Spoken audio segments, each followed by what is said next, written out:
Баршаңызға сәлем. Бүгін мен қазіргі таңда сұранысқа ие хит салаттардың бірі рукола қосылған салатты дайындайтын боламын.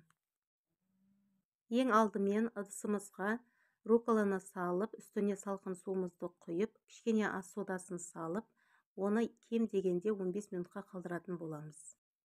Рукола бір мезгілде қышқыл және тәттірек дәм беретін, өзіне тән ерекше иісі бар, дәруменге өте бай зейлендердің бір түрі. Руколаны ас содасына салып алғаннан кейін ағынды суға біраз жуып алу керек.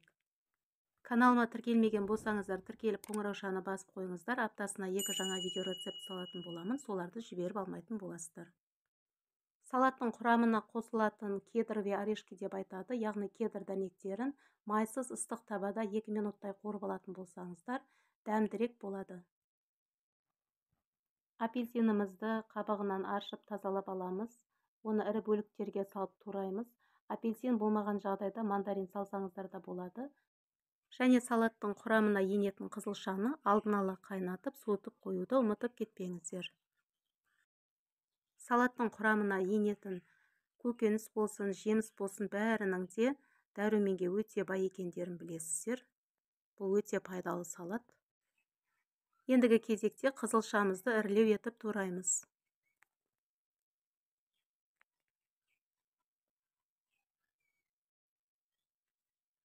Ыдысымызға руколаны салып, үстіне зәйтүн майын, аздаған тұз бен бұрышты саламыз. Барлығын жақсылап араластырып, оны тарелкамызға орналастырамыз.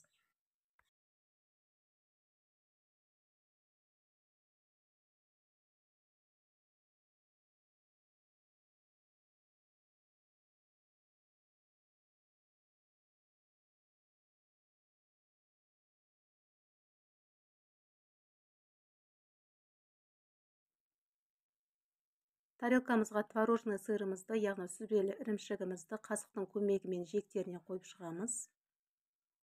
Сүзбелі ірімшік болмаған жағдайда фета сыры немесе брынзаны қолдануға болады, бірақ лажы болса сүзбелі ірімшікті қолданыңыздар, ол салатқа ерекше бір дәм береді.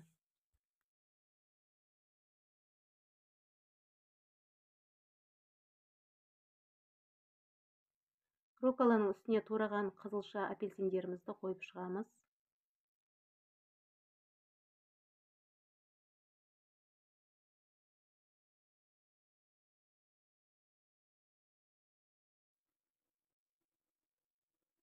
Салаттың үстіне апельсиннің соғынды құйып жіберіңіздер.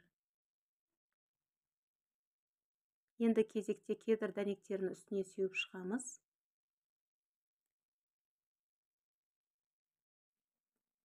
Ең соңынан бальзамический соус құйып шығамыз.